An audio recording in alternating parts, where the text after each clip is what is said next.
मैखुनखौ गायनानै मैखुनखौ जों बोरै आसार खालामो बेखौबो जों सोलोंनो मोनबाय।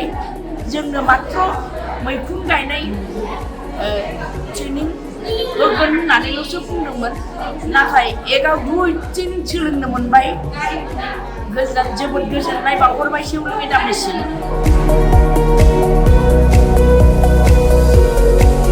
बड'लेण्ड मुलुगसोलोंसालियाव मैखुन आबाद मावग्राफोरनि थाखाय फोरोंथाय होनाया जोब्बाय। मुस्रिमा सेवालि महिलारि ब्रह्मनि हेफाजाब होनायाव मैखुन आबाद मावनो गोसो जानानै मैखुन आबाद मावनो गोसो गोनां सुबुंफोरनो थांनाय 13 फेब्रुआरि अक्ट'निफ्राय सानबानि थाखाय बेसेन नाङाजासे फोरोंथाय होनाया जोबनानै थांबाय। सोलोंथाय लागिरिफोरनो मुस्रिमा सेवालि महिलारि ब्रह्मनि आखाइजों फोरमान बिलाइ राननानै होयो। बे हाबाफारियाव बड'लेण्ड मुलुगसोलोंसालिनि प्रफेसार सानदीप दास, बड'लेण्ड मुलुगसोलोंसालिनि प्रफेसार मिस्टार सिजौसा बसुमतारी आरो मुस्रिमा सेवालि महिलारि ब्रह्मनि पिए श्रीहृदय खाख्लारिया बाहागो लादों।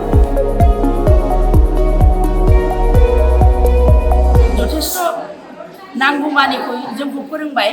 सारमोना जोबोद गोसो गोथारै गेबेङैनो फोरोंदों। दा जोङो रोंबाय होननानै सानबाय। आंनि मुथासे जिगाब लाबोनानै नायबाय थानायाबो खामानि होबाय आरो आं मैखुनखौ बानायनानै जानो हासिगोन, एबा आङो दा मैखुनखौ बानायनानै मार्केटआवबो हयथ' आङो फाननो हानाय आं जानो हागोन बायदि गावखौनो फोथायबाय। लोगोसे आंनि लोगोफ्राबो मोजाङैनो सोलोंबाय। बेजों लोगोसे जोङो न'नि मैखुन बानायनाय, जोंनो दला बिगुर, बर'आव जों दला बिगुर होननानै बुङो, गयनि गांखं गय बिगुर। बे दला बिगुरजों जोङो खुरै थोरसि बानायनाय बेखौबो सोलोंनो मोनबाय। बेजों लोगोसे जोङो मैखुनखौ गायनानै मैखुनखौ जों बोरै आसार खालामो बेखौबो जों सोलोंनो मोनबाय। जोंनो मात्र मैखुन गायनाय ट्रेनिं होगोन होननानैल'सो बुंदोंमोन, नाथाय एगाव गुइथिं सोलोंनो मोनबाय। जोबोद गोजोननाय बावहरबाय सेउलि मेडामनिसिम।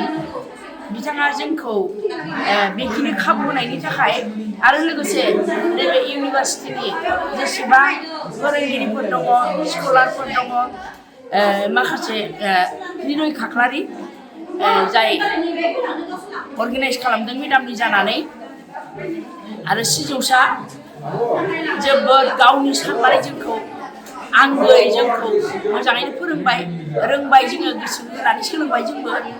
दा बिनि थाखाय आङो जोंनि सोलोंसा जानानै बयनिफ्रायबो आङो आंनि गोसो गोरबोनिफ्राय साबायखर बावबाय।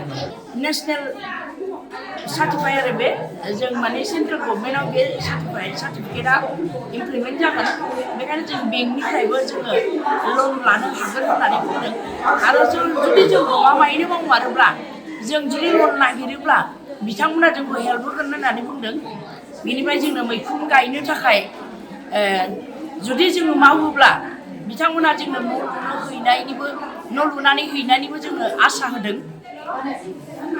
बिनिखायनो जों जोबोद गोजोननाय मोनदों। आंथ' दा सिरि सिरि बा अपेनलियैनो आं थांखि लादों, आङो मावथारगोन। दखरसे हा दङ, आं बेखौ इउटिलाइज खालामनो आं जेरैबाबो नाजागोन आरो। बेखौनो हास्थायनो थाखाय बे ट्रेनिंखौ नांगौ। जोङो लास्ट ट्रेनिं जों मोजाङैनो बुजिजोब्बाय आरो रोंजोब्बाय। जों सेस्था खालायनो नागिरदों, माने जों बुरजा हायाबाबो जानो आन्था एसे ट्राइ खालायग्रोगोन। बेनि उनाव जोङो रोङोबा बानायनो सेस्था आवगायलांगोन। जों जास्ट एसे बानायनानै नागिरगोन आरो जानाय थाखाय। जोङो रोंगोन ना रोङा, रोंनायाथ' रोंखासिगोन, नायनो रोंगोन बायदि। माने जों जोंनि आखाइजोंनो दिनै बानायनानै माबाबाय आरो गायनानै दोनबाय। 15 दिननि उनाव जों नायफैफिनगोन आरो माबायदि जायो। जुदि बे मोजां जायोबा जों न'आवनो बानायसिगोन आरो। जों दिनै सार्टिफिकेट मोनबाय सोलोंनायनि थाखाय। जास्ट जोङो बे सार्टिफिकेटजोंनो लन बेंकआव लानानै माबा मोनसे फेहेरनो हागोन, बेबायदि माबा मोनगोन आरो सुबिदा मोनगोन आरो।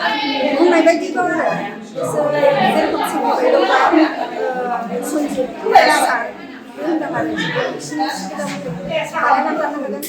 बेंकफ्राव थांनानै नोङो बे सार्टिफिकेटजोंनो लन सन लानानै बा खामानिखौ मावनानै जों लनखौ रिकभार बानायनो हागोन, बेबायदि आरो। जों खामानिखौ मावाबानो जों लनखौ लानानै माजों रिकभार बानायनो जों सेस्था सालायनांगोन माबा मोनसे मावनानै जोङो